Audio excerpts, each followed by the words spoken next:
Bienvenue si vous venez de nous rejoindre, c'est le Grand Matin Sud Radio jusqu'à 10h. Dans quelques instants, le regard libre d'Elisabeth Lévy. Elle viendra sur la fausse bonne idée de l'armée dans les banlieues. En attendant, c'est à la une.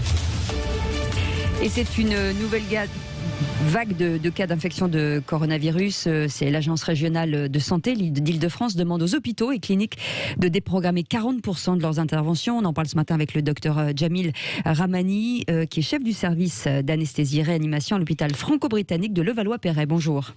Bonjour. Oui, bonjour, merci d'être avec nous. Alors, est-ce que vous êtes concerné par ça, c'est-à-dire une saturation également des lits liés au Covid ?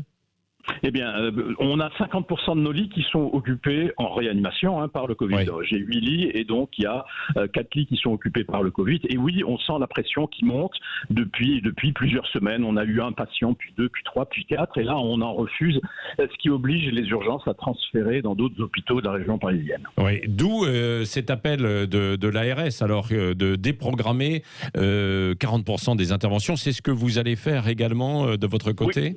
Oui, bien sûr, c'est une injonction de l'agence qui demande à toutes les structures, aussi bien privées, les cliniques, les hôpitaux publics, les hôpitaux privés, à déprogrammer 40% de leurs patients. Oui, alors, mais... nous avons commencé à le faire. Oui. Oui, non, bien sûr. Oui, allez-y. Pour pouvoir libérer du personnel et ouvrir de nouveaux lits de réanimation, comme nous l'avions fait précédemment lors de la deuxième vague et lors de la première. Alors, rouvrir des nouveaux lits de réanimation, mais ce ne sont pas des supplémentaires, c'est-à-dire ceux qui peuvent être éventuellement consacrés au Covid. C'est ça, parce que depuis le début de cette crise, finalement, il n'y a pas beaucoup de lits supplémentaires qui sont prévus et anticipés pour faire face. C'est ça le problème, non ? Non. Nous avions demandé la requalification de notre unité de soins continue en réanimation et cela nous a été refusé par l'ARS. Non, il n'y a pas eu de création nette de lits de réanimation. Ce sont des lits de soins continus qui vont être transformés en lits de réanimation. Ce sont éventuellement, si la pression se fait plus forte, des salles de réveil, des salles d'opération qui vont être transformées en unités de réanimation. Oui, docteur Ramani, alors c'est quoi précisément que vous aviez formulé une demande de création de lits en réanimation? C'est ça qui vous a été refusé? Pourquoi alors? Expliquez-nous.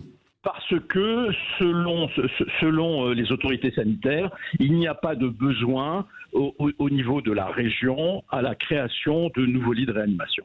Oui, d'accord. Il y en a besoin que ponctuellement, mais pas plus que ça. Voilà. Mais c'est étonnant quand même, parce qu'aujourd'hui, on en manque, et donc c'est pour ça qu'on serait prêt à passer un reconfinement, non? Oui, on en manque effectivement, parce que... D'abord, on en a fermé pas mal, et ensuite, il y a une pression qui est liée au Covid. On peut pas effectivement créer des centaines de lits supplémentaires pour pallier, parce que ça coûte très très cher, pour pallier à des événements qui surviennent de tous les 15 ou 20 ans. Oui, c'est ça. Parce que, qu'on comprenne bien, oui, ça coûte extrêmement cher. Ça représente quoi à peu près, de créer un lit de réanimation supplémentaire? Ça, au niveau financier, je ne peux pas vous dire combien ça coûte, mais en tout cas, ça nécessite du personnel. Vous savez, pour 2 lits de réanimation, il faut une infirmière, ça nécessite des aides-soignantes, ça nécessite des médecins, donc tout ça coûte très cher. Oui, c'est vrai. Bon, sauf qu'on nous avait expliqué qu'on était en guerre. C'est le président de la République lui-même qui l'avait dit. Non, mais il y a tout juste un an, docteur Ramani.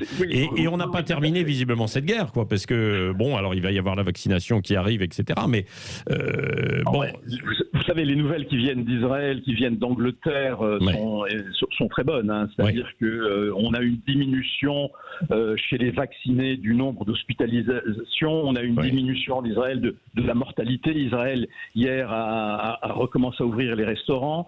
Donc, on pense vraiment qu'on va sortir du tunnel. Oui, aux États-Unis, c'est un peu la même chose, où maintenant, on va autoriser à sortir et à avoir des réunions sans masque dans certains endroits, parce qu'on a quasiment vacciné près de 100 millions de personnes. Un dernier mot, docteur Ramani, sur le profil des personnes qui malheureusement atterrissent chez vous en réanimation. C'est toujours un peu le même profil des personnes âgées, ou en tout cas qui ont des... On note quand même que des gens plus jeunes arrivent en réanimation. On a des gens comparativement à la première vague, on a des gens un peu plus jeunes qui sont hospitalisés. Oui, mais qui ont des maladies ou des problèmes de santé sous-jacents. Pas forcément. Vous avez des gens qui sont sportifs, qui ont la trentaine et qui néanmoins font une forme grave de Covid. C'est la raison pour laquelle il faut vraiment continuer à maintenir les gestes barrières, continuer à maintenir la distanciation sociale et ne pas prendre de risques inutiles. Oui. Merci beaucoup, docteur Ramani, chef du service d'anesthésie-réanimation à l'hôpital franco-britannique de Levallois-Perret.